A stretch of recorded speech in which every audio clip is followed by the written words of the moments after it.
Good evening student.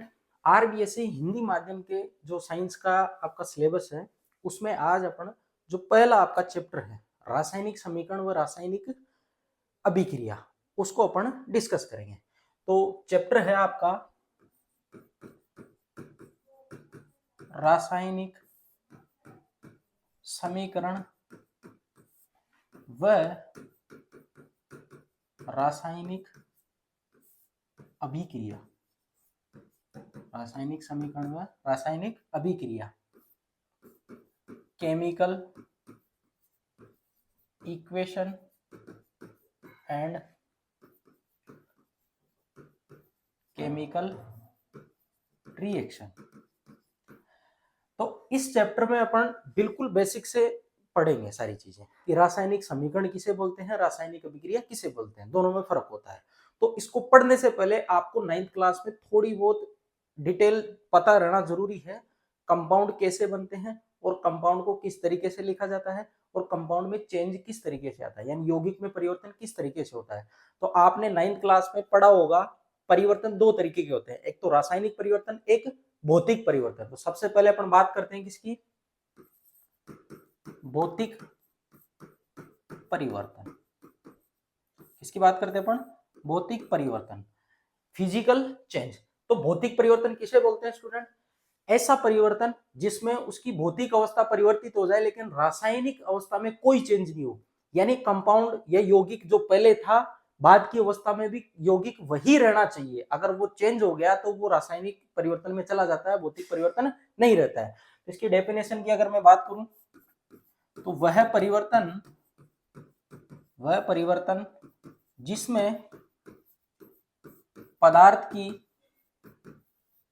भौतिक अवस्था परिवर्तित हो। भौतिक अवस्था का मतलब होता है जैसे ठोस, द्रव या गैस। ये किससे रिलेटेड है, ठोस, द्रव या गैस। भौतिक अवस्था परिवर्तित हो लेकिन उसकी रासायनिक अवस्था में कोई परिवर्तन नहीं हो, उसे भौतिक परिवर्तन कहते हैं। उसे भौतिक परिवर्तन कहते हैं। तो ये सिंपल डेफिनेशन हो गई, यानी ठोस, द्रव, गैस में ही चेंज होना चाहिए, परिवर्तन होना चाहिए, कंपाउंड या यौगिक वही रहना चाहिए। उदाहरण के तौर पे अगर अपन बात करें, उदाहरण जैसे देखो H2O, जल की मैं अगर बात करूं तो जल ठोस अवस्था में, जल यहां पे है द्रव अवस्था में और जल यहां पे है गैस अवस्था में। तो देखिए स्टूडेंट, हर एक पद में अगर आप देखोगे तो आपको हर जगह H2O H2O H2O ही दिखाई देगा, यानी यौगिक परिवर्तन नहीं हो रहा है। परिवर्तन किस में हो रहा है, उसकी भौतिक अवस्था में परिवर्तन हो रहा है। किसमें हो रहा है परिवर्तन, भौतिक अवस्था में। तो इस प्रकार के परिवर्तन को अपन बोलते हैं भौतिक परिवर्तन, यानी पदार्थ वह का वही रहना चाहिए, उसकी सिर्फ अवस्था परिवर्तित होनी चाहिए। आई बात समझ में, ठीक है। ये वो आपका भौतिक परिवर्तन। अगर आगे अपन बात करें नेक्स्ट दूसरे की, रासायनिक परिवर्तन। रासायनिक परिवर्तन, तो रासायनिक परिवर्तन में क्या होगा, पदार्थ की जो रासायनिक अवस्था है वो परिवर्तित हो जाएगी। अब भौतिक अवस्था परिवर्तित होगी या नहीं होगी वो डिपेंड करता है। भौतिक अवस्था परिवर्तित हो भी सकती है, नहीं भी हो सकती है। जैसे आपने इधर कोई द्रव अवस्था वाला लिया, हो सकता है किसी अभिक्रिया के दौरान वो किस में चला जाए, ठोस अवस्था में। तो भौतिक अवस्था के साथ साथ रासायनिक अवस्था में भी क्या हो सकता है, उसमें परिवर्तन हो सकता है। तो मैं सीधी सी परिभाषा लिख देता हूं, वह परिवर्तन जिसमें पदार्थ की रासायनिक अवस्था में, पदार्थ की रासायनिक अवस्था में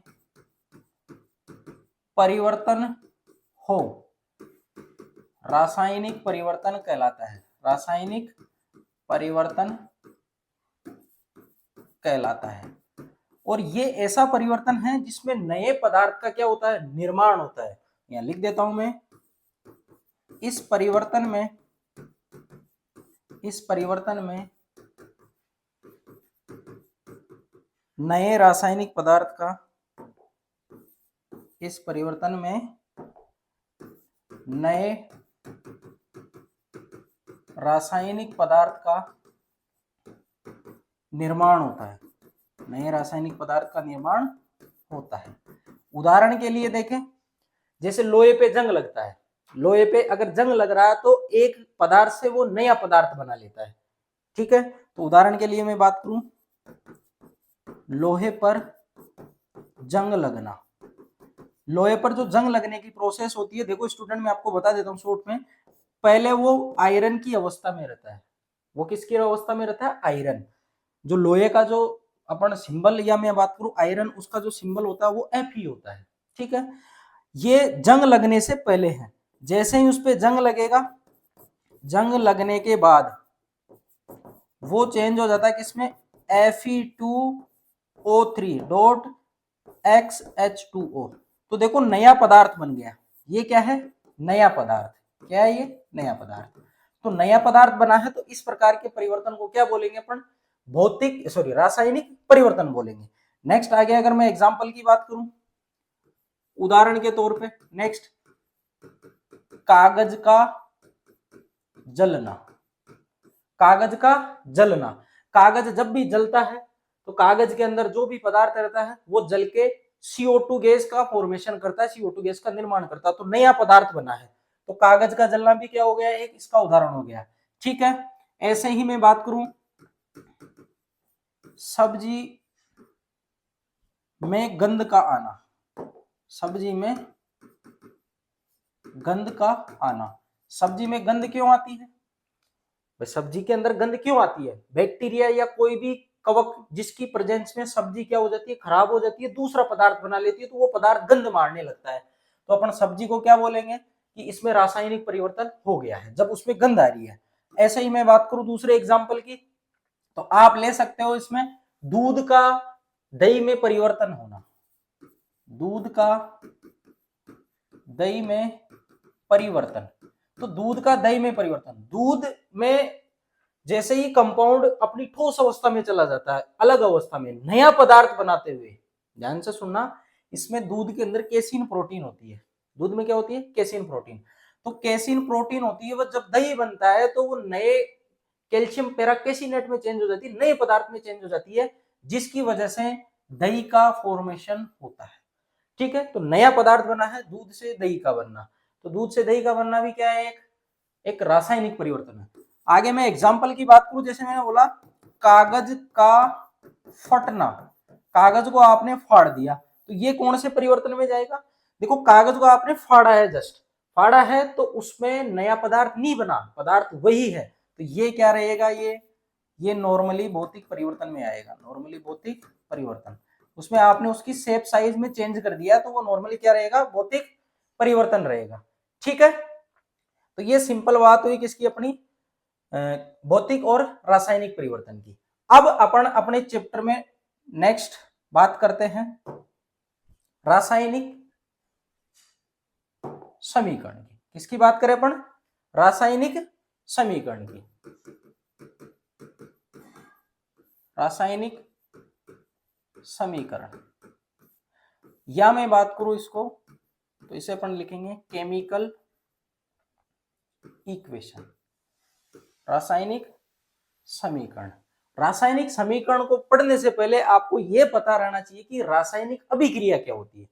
भाई रासायनिक समीकरण तो अपन आगे बैलेंस भी करेंगे कि इनको बैलेंस कैसे किया जाता है, रासायनिक जो समीकरण होती है। तो इसको पढ़ने से पहले आप पहले आइडिया लो किसका, रासायनिक समीकरण से पहले आप रासायनिक अभिक्रिया की डेफिनेशन के बारे में जानो। इसको बोलते हैं अपन केमिकल रिएक्शन। ये दोनों अगर समझ में आ गए तो बिल्कुल इजी है। तो इसको पढ़ने से पहले अपन को इसका नॉलेज होना जरूरी है। तो अगर इसकी बात करें अपन, तो डेफिनेशन क्या होगी, रासायनिक अभिक्रिया किसे बोलते हैं, रासायनिक अभिक्रिया सिंपल परिभाषा में अगर मैं बात करूं, जब कोई एक पदार्थ दूसरे पदार्थ में परिवर्तित होता है तो वहां जो भी चेंज हो रहा है उस प्रक्रिया को अपन क्या बोलते हैं, रासायनिक अभिक्रिया बोलते हैं। सिंपल, एक पदार्थ दूसरे पदार्थ में परिवर्तित हुआ, जिस भी प्रोसेस से या जिस प्रक्रिया से वो गया है उस परिवर्तन को अपन क्या बोलेंगे, रासायनिक अभिक्रिया बोलेंगे। और रासायनिक अभिक्रिया को लिखने का तरीका क्या कहलाता है, रासायनिक समीकरण कहलाता है। ठीक है, तो मैं पहले रासायनिक अभिक्रिया की परिभाषा लिख देता हूं।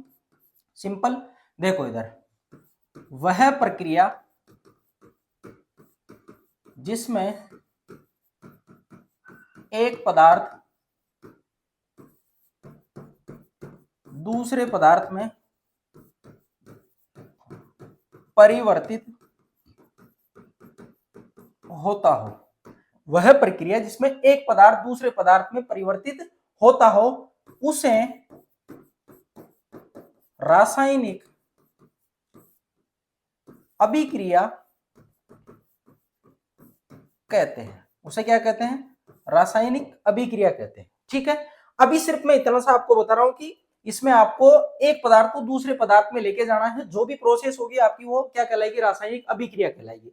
अब आप बोलोगे गुरुजी रासायनिक अभिक्रिया को अपन मतलब एग्जांपल से कैसे समझे, उदाहरण से कैसे समझे? बिल्कुल सिंपल सा। आपने कार्बन को जलाया, आपने क्या जलाया, कार्बन को जलाया। जलाना मतलब कार्बन का दहन, और दहन हमेशा ऑक्सीजन की उपस्थिति में होता है, ये चीज याद रख लेना। कार्बन को आपने जलाया किसके साथ, ऑक्सीजन के साथ। जब भी कार्बन को आप ऑक्सीजन के साथ जलाओगे तो ये बनाता है क्या, कार्बन डाइऑक्साइड। कार्बन डाइऑक्साइड ये क्या बनाता है, कार्बन डाइऑक्साइड, इसको बोलते हैं CO2। तो कार्बन और ऑक्सीजन दो अलग अलग पदार्थ थे, आपस में क्रिया करके किसमें परिवर्तित हुए, ये कार्बन डाइऑक्साइड में। तो एक पदार्थ से इन्होंने क्या बना दिया, नया पदार्थ बना दिया। क्या बना दिया, नया पदार्थ। तो नया पदार्थ बना है, जो भी ये प्रोसेस हुई है इस सारी प्रोसेस को बोलेंगे अपन रासायनिक अभिक्रिया। इसको क्या बोलेंगे, रासायनिक अभिक्रिया। तो रासायनिक अभिक्रिया आई थिंक आपकी बिल्कुल समझ में आ गई होगी। अब बात करते हैं अपन अपने रासायनिक समीकरण की। तो रासायनिक अभिक्रिया को लिखने का जो तरीका होता है उसी को अपन क्या बोलते हैं, रासायनिक समीकरण बोलते हैं। तो सिंपल सी परिभाषा है। आगे अपन बात करें अगर रासायनिक समीकरण की, तो रासायनिक समीकरण की अगर मैं बात करूं तो सिंपल सी परिभाषा है। देखो इधर, रासायनिक अभिक्रिया को प्रदर्शित करने वाली समीकरण रासायनिक समीकरण कहलाती है। रासायनिक समीकरण कहलाती है। तो डेफिनेशन बिल्कुल इजी सी, आसान सी, आपके आराम से समझ में आ गई होगी। यानी कुछ नहीं करना, रासायनिक अभिक्रिया को अपन जिस फॉर्मेट में लिखेंगे उसी को अपन क्या बोल देंगे, रासायनिक समीकरण। अब आप रासायनिक समीकरण को यहाँ पे दो तरीके से लिख सकते हो, मैंने बता देता हूं। रासायनिक समीकरण दो प्रकार से लिखी जा सकती है, दो प्रकार से लिखी जा सकती है। और वो दो प्रकार कौन कौन से हैं, देखो पहला है वर्ड इक्वेशन, यानी शाब्दिक अभिक्रिया, यानी आप शब्दों के अंदर लिखोगे उसको। मैं इंग्लिश भी लिख देता हूं, वर्ड इक्वेशन। और दूसरी होती है सूत्र अभिक्रिया। अभिक्रिया लिख दिया मैंने ना, शाब्दिक समीकरण, और यहां लिख लेना शाब्दिक समीकरण और सूत्र समीकरण। ठीक है, या मैं इसको बोलूं फॉर्मूला इक्वेशन। तो दो तरीके की अपने क्या हो गई, यहां पे रासायनिक समीकरण हो गई, शाब्दिक समीकरण, और दूसरी हो गई अपनी सूत्र समीकरण। तो शाब्दिक समीकरण और सूत्र समीकरण किसे बोलते हैं, आओ इनको डिफाइन करते हैं, बिल्कुल इजी है। तो सबसे पहले बात करते हैं अपन शाब्दिक समीकरण की। तो शाब्दिक समीकरण या मैं बात करूं वर्ड इक्वेशन की, तो सिंपल सी परिभाषा है। परिभाषा क्या है? बिल्कुल इजी भाई, किसी भी रासायनिक अभिक्रिया को शब्दों के रूप में प्रदर्शित करना क्या कहलाती है? शाब्दिक समीकरण। यानी मैं यहां लिख सकता हूं कि वह समीकरण जो रासायनिक अभिक्रिया को वह समीकरण जो रासायनिक अभिक्रिया को शब्दों के रूप में प्रदर्शित करे शाब्दिक समीकरण वर्ड इक्वेशन कहलाती है। शाब्दिक समीकरण कहलाती है। ठीक है, सिंपल सी परिभाषा है। आपको क्या करना है? रासायनिक अभिक्रिया को शब्दों के रूप में लिखना है, वही क्या हो जाएगी? आपकी शाब्दिक समीकरण हो जाएगी। अब बोलोगे गुरुजी इसका एग्जाम्पल, तो एग्जाम्पल बिल्कुल आसान सा है। एग्जाम्पल क्या है?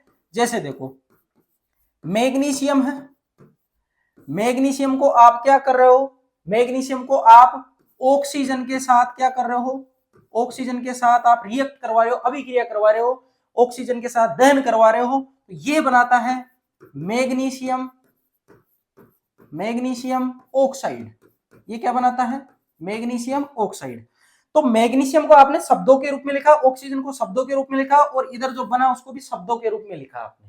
तो ये एक सिंपल रासायनिक अभिक्रिया थी जिसको आपने शब्दों के रूप में लिखा है। अगर आपने शब्दों के रूप में लिखा तो ये शाब्दिक समीकरण हो गई, वर्ड इक्वेशन हो गई। ठीक है, तो ये वो इसका एग्जांपल। दूसरा एग्जांपल में बात करूं, जैसे कार्बन को आप किसके साथ जला रहे हो? ऑक्सीजन के साथ। कार्बन को किसके साथ जला रहे हो? ऑक्सीजन के साथ, तो बनता है कार्बन डाइऑक्साइड। कार्बन डाइऑक्साइड क्या बनता है? Carbon dioxide. तो ये सिंपल आपकी क्या हो गई? शाब्दिक समीकरण हो गई। ठीक है, अब बात करते हैं अपन नेक्स्ट अपने सूत्र समीकरण की। इसको नोट डाउन करिए, नेक्स्ट बात करते हैं।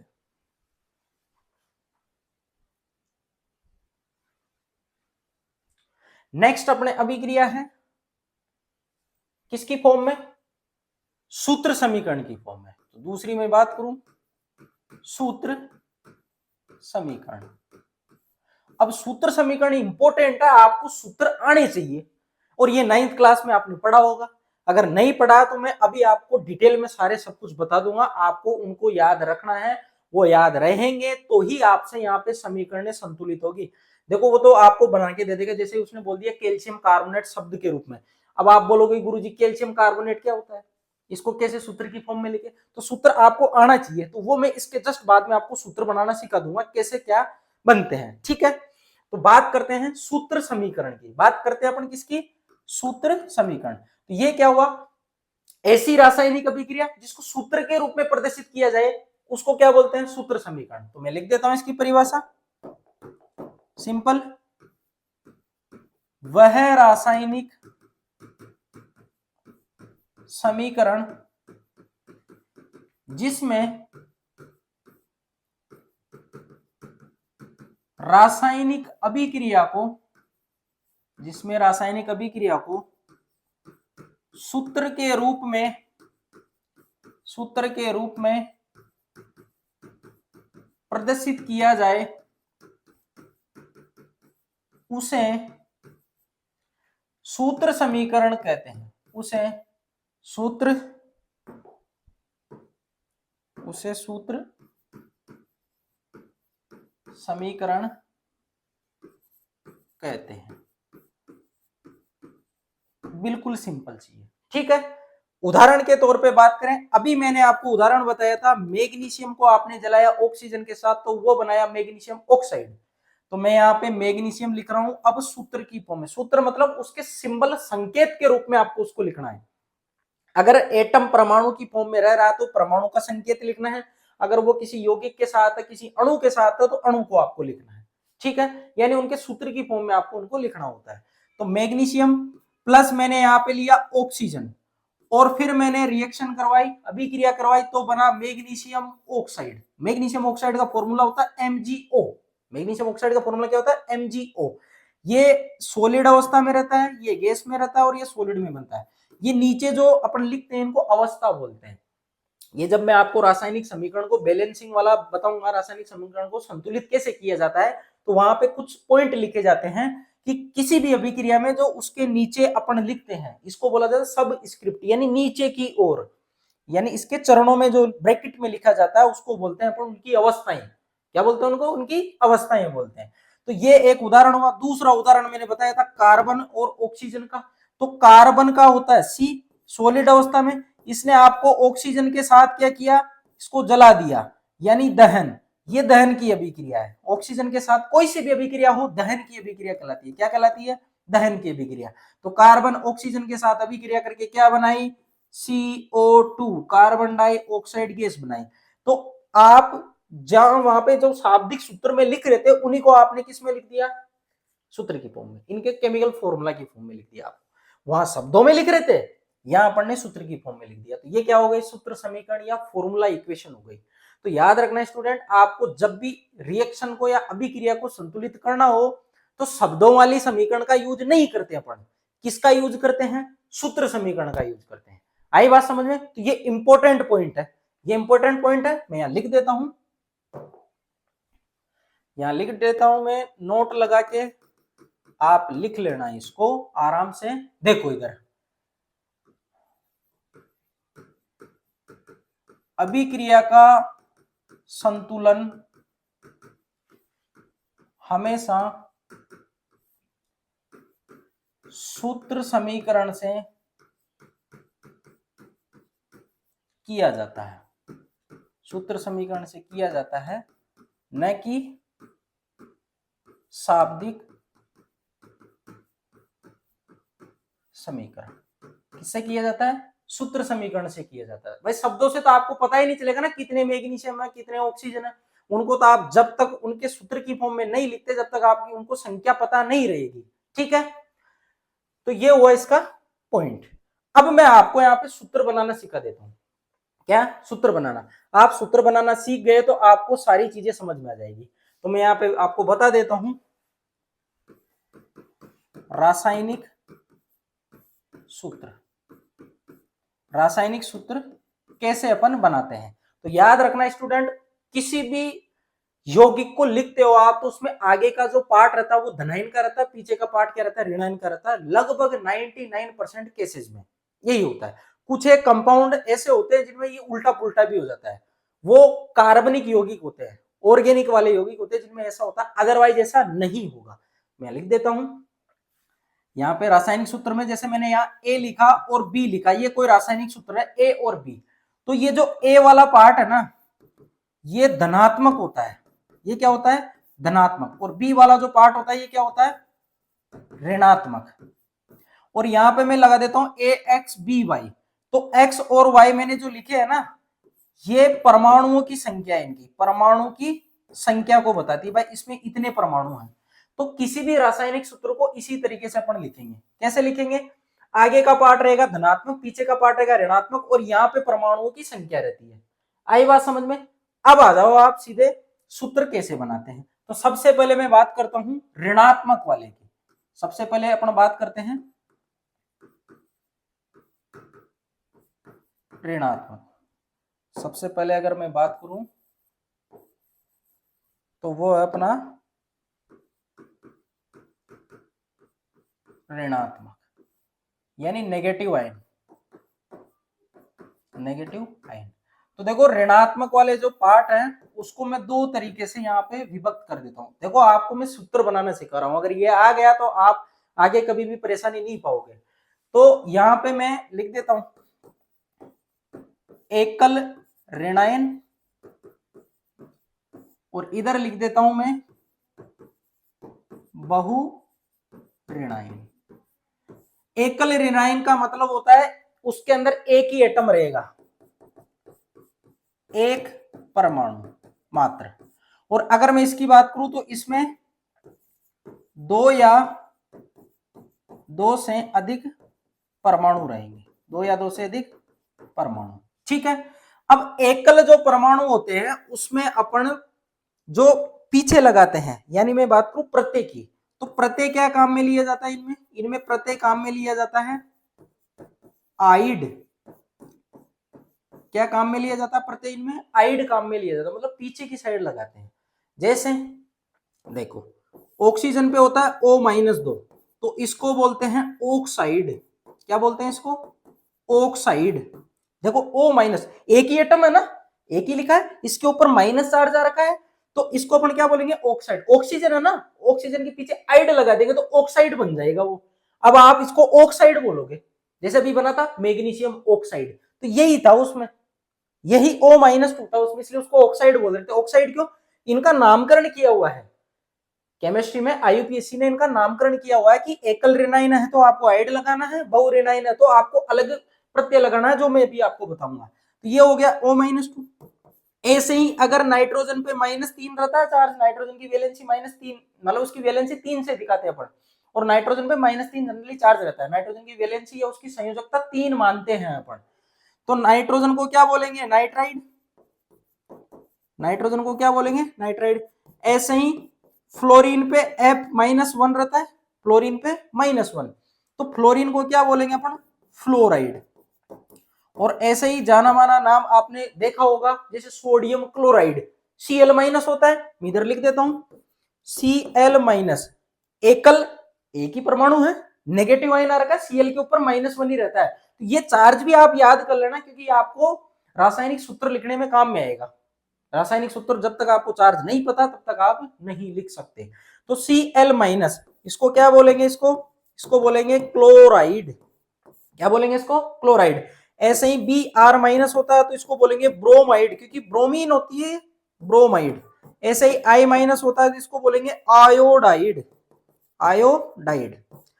एक यहां पे बस आप याद रख लेना, क्योंकि इनके जो नामकरण किए गए थे, इनसे पहले ही उसको आइड के तौर पे जाना जाता है, और वो है OH-। उसमें एक परमाणु नहीं होता, उसमें 2 परमाणु होते हैं, लेकिन -1 चार्ज होता है, और उसको बोला जाता है हाइड्रोक्साइड। क्या बोला जाता है उसको? हाइड्रोक्साइड बोला जाता है। बस इसको अलग से आप याद रख लेना, एक अलग से याद रख लेना, OH-, स्टार लगा के, स्टार लगा के, ठीक है।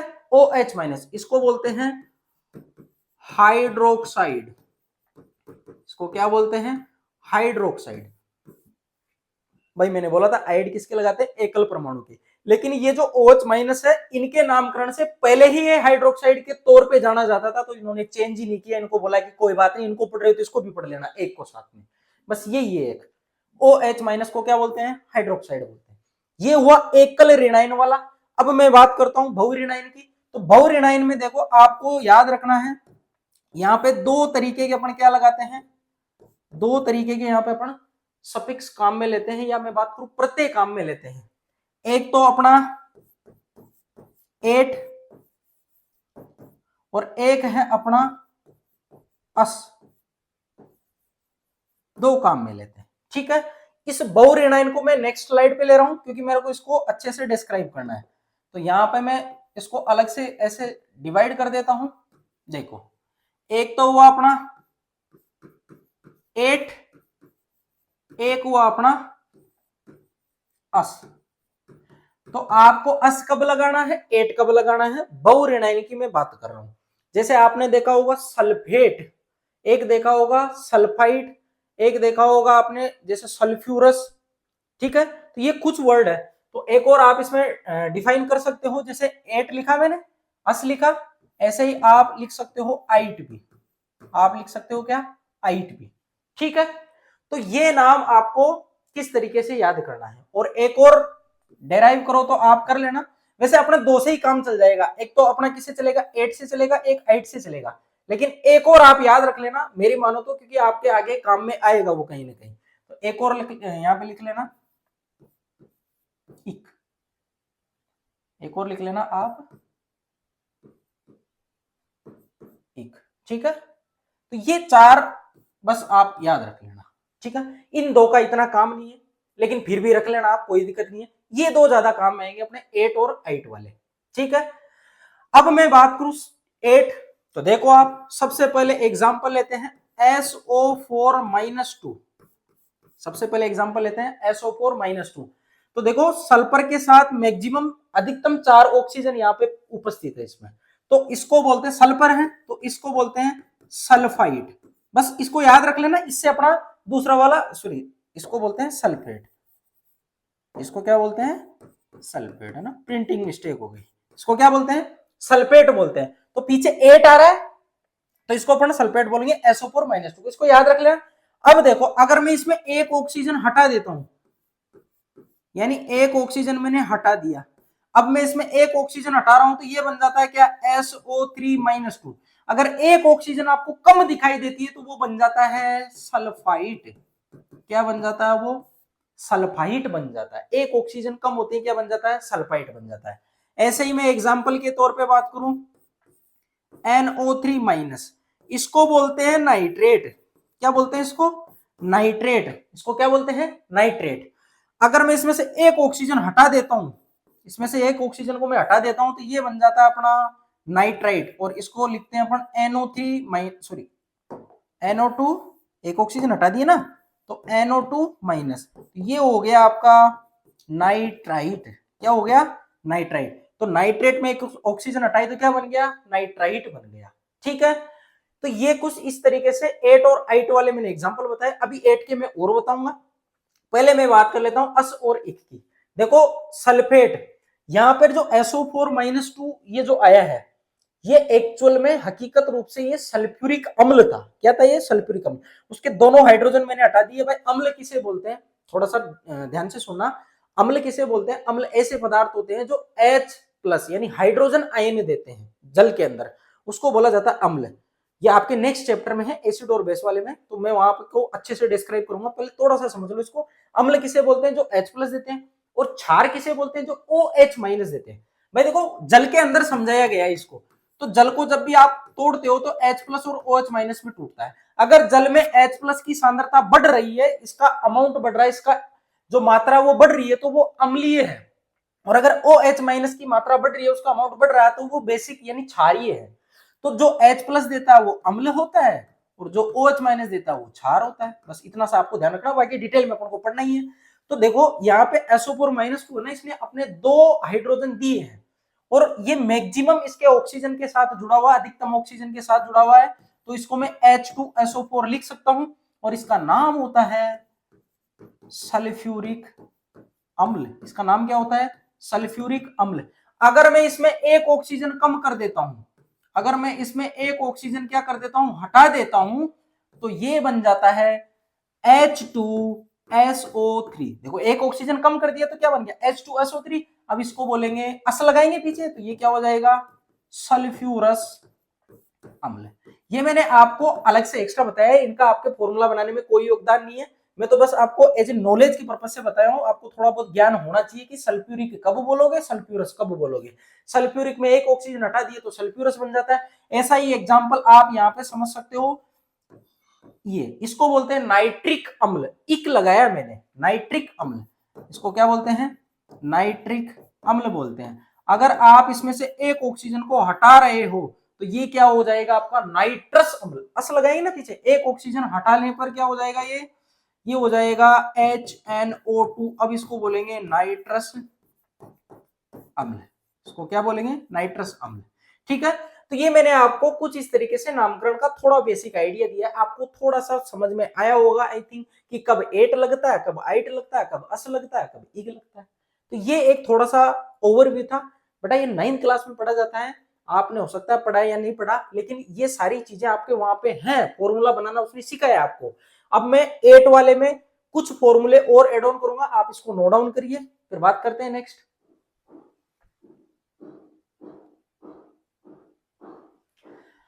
अब मैं यहाँ पे इसको रब करके कुछ और 8 वाले हैं उनको डिस्क्राइब कर रहा हूं।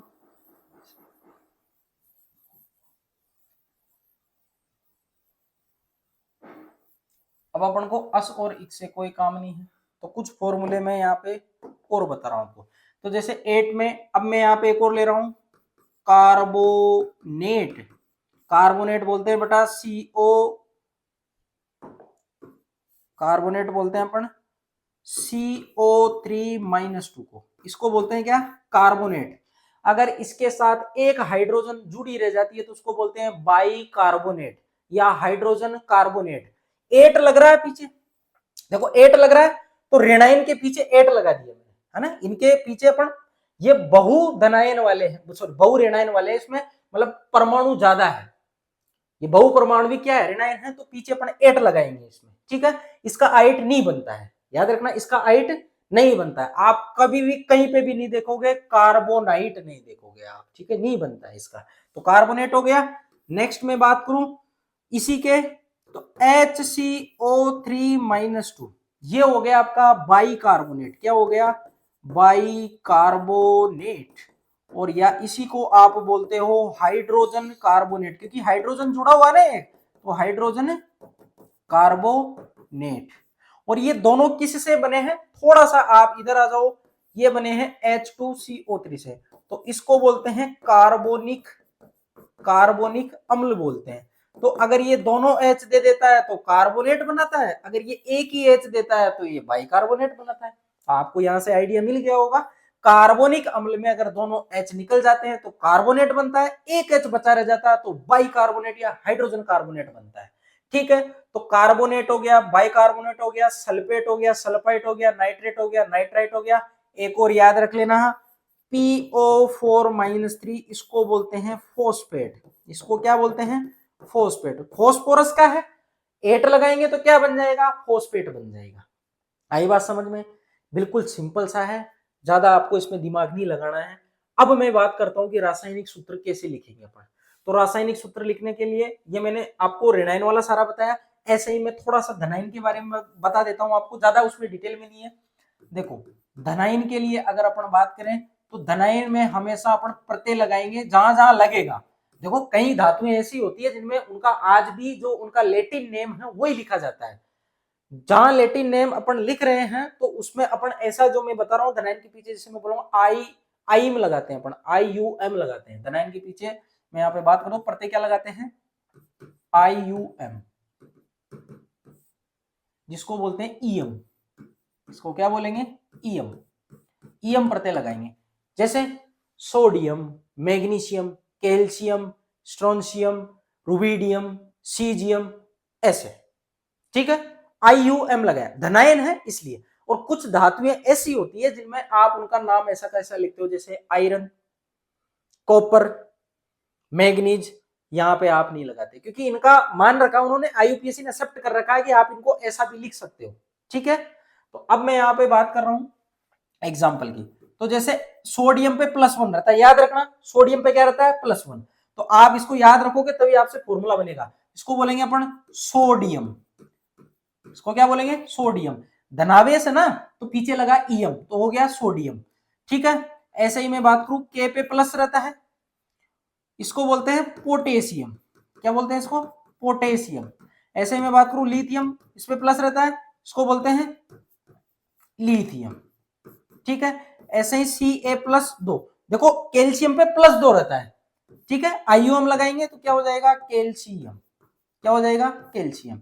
ऐसे ही मैग्नीशियम पे भी +2 रहता है तो ये हो गया मैग्नीशियम। ऐसे ही एक और याद रख लो, एल्यूमिनियम पे +3 होता है तो ये हो गया एल्यूमिनियम।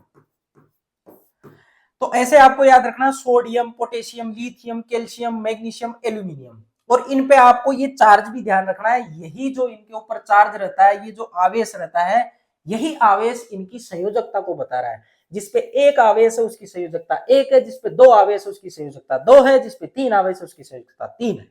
ऐसे ही इधर जो ऋणायन है वो भी इसकी संयोजकता को दिखा रहा है, जितना ऋणावेश है उतनी ही उसकी संयोजकता है, ठीक है। ऐसे कुछ एग्जाम्पल और हैं जिनमें आप सीधा लिखते हो, जैसे ये IUM वाला आपको नहीं लगाना है, जैसे कॉपर को आप सीधा लिख रहे हो और कॉपर का सिंबल होता है Cu, ठीक है। ऐसे ही आप आयरन को सीधा लिख रहे हो, आयरन का सिंबल होता है Fe, आयरन का सिंबल क्या होता है, Fe, ठीक है। तो आप इनके लिए सीधा इनका नाम ले रहे हो, जैसे मैग्नीज का सिंबल होता है Mn, तो ये हो गया मैग्नीज, ठीक है। तो कुछ ऐसे हैं जिनको आज भी उनके लैटिन नेम पे ऐसा सीधा का सीधा लिखा जाता है, उनके पीछे IUM नहीं लगाते हैं अपन, ठीक है। तो ये आपको इस तरीके से याद रखना है। अब मैं सीधा आपको फॉर्मूले पे लाता हूं कि फॉर्मूला कैसा बनाना है। जैसे मैंने बोला कि मेरे को मैग्नीशियम ऑक्साइड बनाना है, मैग्नीशियम क्या बनाना है, ऑक्साइड। तो आप मैग्नीशियम को उठाओ वहां से, तो मैंने उठाया मैग्नीशियम को, मैग्नीशियम था Mg+2 में। आप उठाओ ऑक्साइड को, देखो ऑक्साइड एकल परमाणु ऋणाइन थे, उसमें मैंने लिखवाया था, तो यहाँ पे आ गया ये ऑक्साइड। ठीक है, अब आपको कुछ नहीं करना, इस प्लस माइनस को तो भूल जाओ, आप प्लस माइनस को भूल जाओ, आपको बैलेंस करनी है तो प्लस माइनस को तो आप हटा दो यहां से। देखो इधर इस +2 को इधर नीचे इसके चरणों में भेजना है, इस -2 को इसके चरणों में भेजना है, तो ये क्या होगा, Mg2O2 यही बनाएगा। अब ये दो के पहाड़े में ये दोनों कट रहे हैं भाई, दो के पहाड़े से कट रहे हैं ना, दोनों सिंपल सरल अनुपात में आ जाएंगे, तो ये 2 एकम 2, ये 2 एकम 2, तो क्या बन गया ये MgO। तो ये हो गया किसका, मैग्नीशियम ऑक्साइड का रासायनिक सूत्र, ये क्या हो गया, रासायनिक सूत्र हो गया। ठीक है, ये मैग्नीशियम ऑक्साइड का रासायनिक सूत्र है। अब मैं जैसे बात करूं आपसे सोडियम क्लोराइड, सोडियम क्लोराइड, तो सोडियम क्लोराइड में जैसे देखो सबसे पहले सोडियम, धनायन वाले को पहले लिखते हैं, मैंने बोला ऋणायन वाले को बाद में लिखते हैं। ये हो गया सोडियम, तो सोडियम मैंने लिख दिया ऐसे Na+।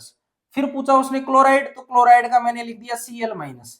इस पे एक, इस पे एक, भाई कुछ नहीं है, मतलब एक चार्ज है ना, प्लस और माइनस, मतलब उसने एक नहीं लिख रखा, मतलब एक है वो, तो एक को इधर भेजो, एक को इधर भेजो, एक को लिखे या नहीं लिखे उससे कोई फर्क नहीं पड़ता, तो इसका सूत्र क्या हो जाएगा, NaCl। ये हो गया सोडियम क्लोराइड का सूत्र। ये किसका हो गया, सोडियम क्लोराइड का सूत्र है। ऐसे ही मैं नेक्स्ट एग्जांपल की बात करूं, calcium, calcium bicarbonate, calcium bicarbonate, simple सा है, कुछ भी नहीं है।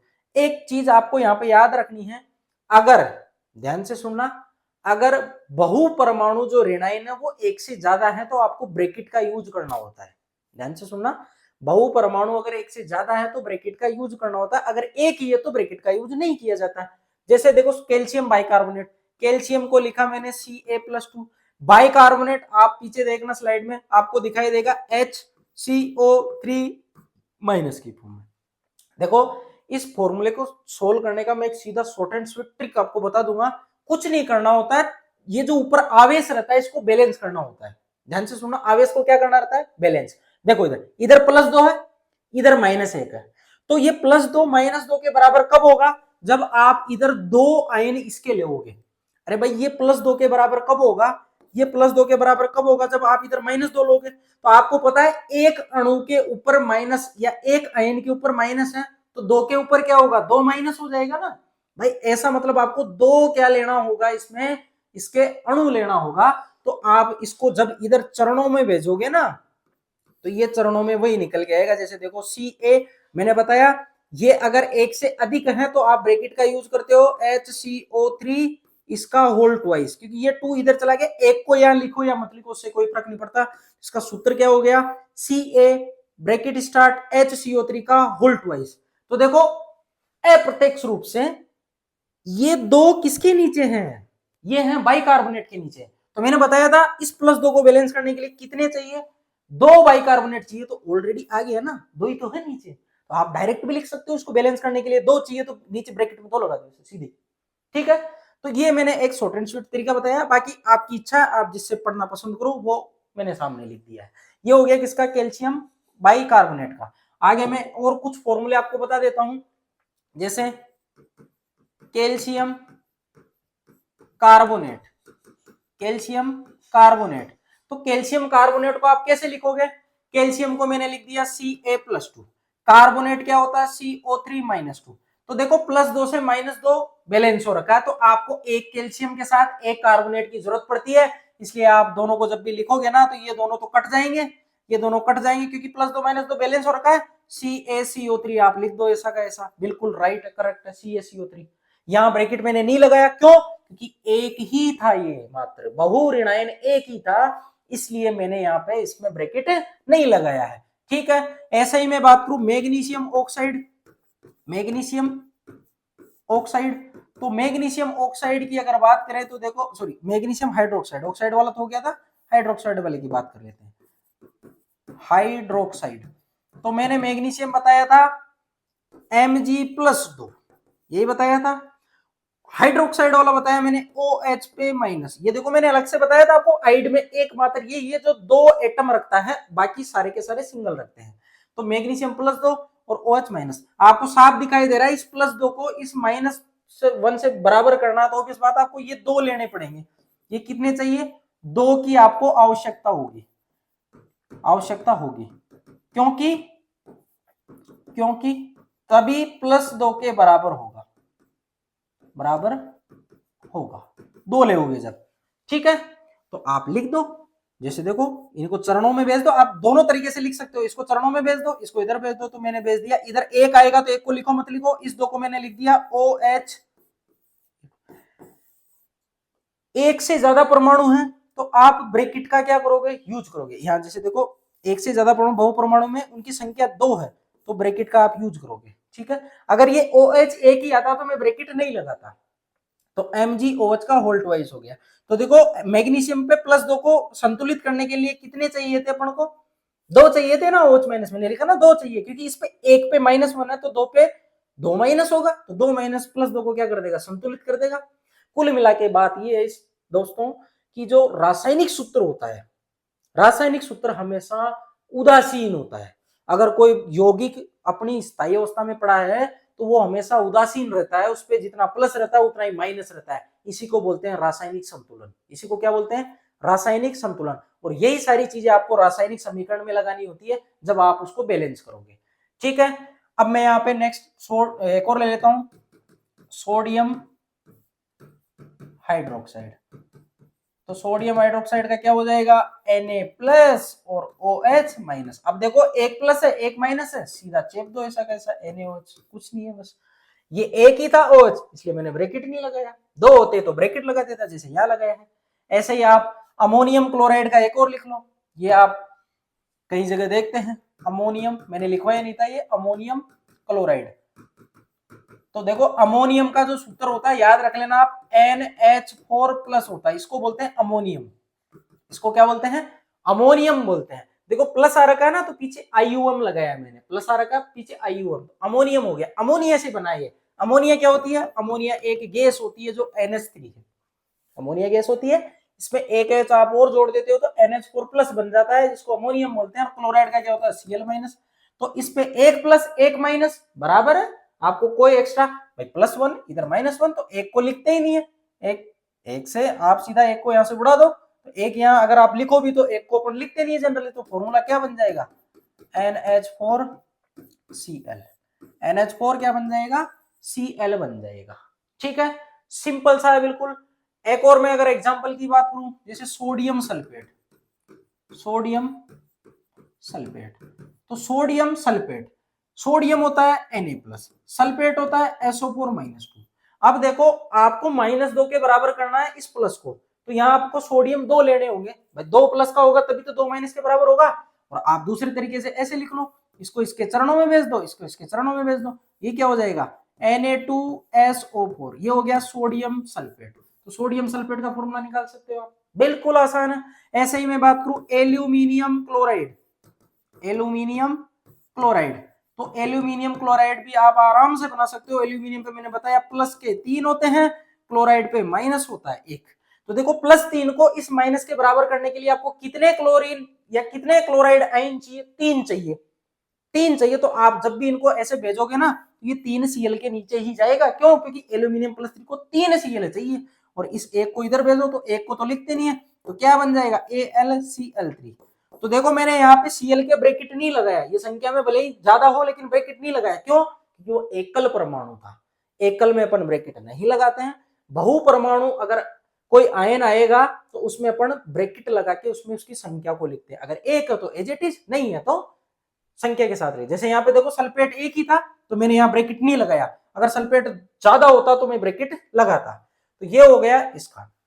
एक लास्ट एक और सोल्व कर लेते हैं अपन, वो है एल्यूमिनियम सल्फेट। तो एल्यूमिनियम पे होता है +3, सल्फेट पे होता है SO4-2। तो आपको कुछ नहीं करना, 3 को इधर भेज देना, 2 को इधर भेज देना है। देखो, +3 और -2 ऐसे बैलेंस नहीं होंगे, आपको इधर भी इसको 2 से मल्टीप्लाई करना होगा, इसको 3 से करना होगा। क्योंकि जब तक ये प्लस है और जब तक ये -6 नहीं हो जाता, जब तक इसकी संतुलन की कोई अवस्था बनती ही नहीं है। तो थोड़ा बहुत आपको कॉमन सेंस पेशेंस लगाना होगा। तो आप अगर वो नहीं लगा पा रहे हो तो आप इनको इधर उधर भेज दो, इसको इसके चरणों में, इसको इसके चरणों में।